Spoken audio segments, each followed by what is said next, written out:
Well, it reminded me of the tour I had on a ship, the USS Shreveport in 1994. I was a religious program specialist to the chaplain. And it was cool to find that David had also served on the USS Shreveport years later. I think immediately I connected to his experiences and stories as a ship's chaplain, and especially the evening prayers. And those meant a lot to me, so I could really relate to that. Well, people need to know that they're not alone in this journey, and this book addresses those needs or emotions that you go through.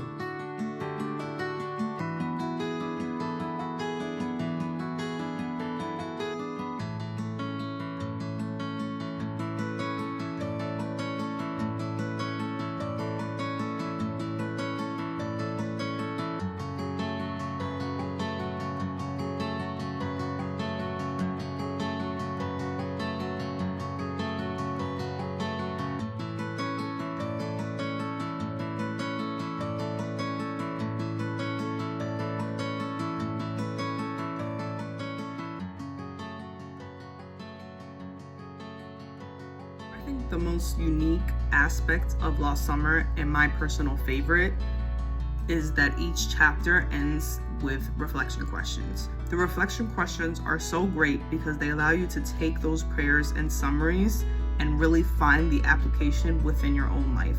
So I encourage you, if you've been reading Lost Summer and kind of bookmarking the reflection questions but not really answering them, I really encourage you to set aside time to intentionally answer them and write them down, because it's so worth it.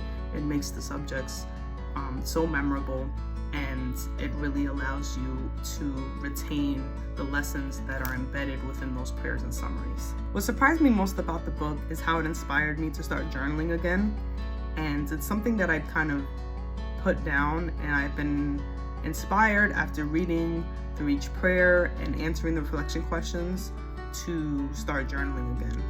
And it's even pushed me to try and start writing my prayers down. Something I've always heard other people do, but never necessarily been moved to do so myself until reading this book. So it was surprising to me, but I'm also so grateful because I've tapped into something that I used to do and something new to add to my prayer life.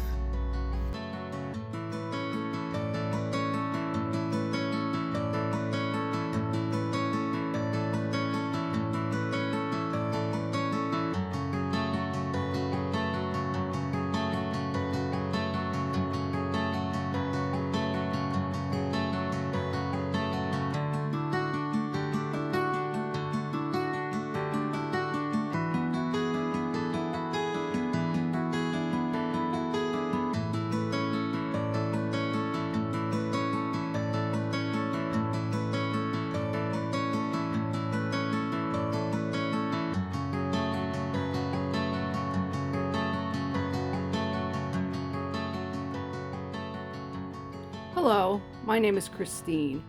First, let me start by explaining how I know Dave Brown. I grew up in the same town as David.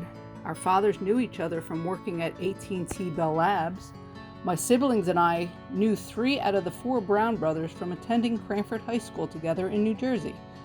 What attracted me to read this book is that I'm a very curious person. I love learning about people's backgrounds and what makes them tick, and also getting a different perspective from others whose lives may differ from mine. I love learning about how things work and how things are made. So when I heard about this book, I was interested not only in the day-to-day protocols of a naval ship, but also the perspective of the ship's chaplain of life aboard a naval ship during a military exercise. One section that resonated with me was when they were headed home from their exercise, and David was excited to go home to see his son off to his first day of kindergarten. Unfortunately, the shift got diverted to help with the relief efforts of Hurricane Katrina. I was heartbroken for David, as I know how hard it is to miss your child's important milestones. But events like this also teach us one to appreciate life, because there are others that may have it worse off than you do. When one sees firsthand the loss and devastation that Katrina brought, it makes you realize that God has a plan for all of us, and we were put on this earth for a reason. This book will make you realize that having faith in God will get you through life, the good, the bad, and the ugly times.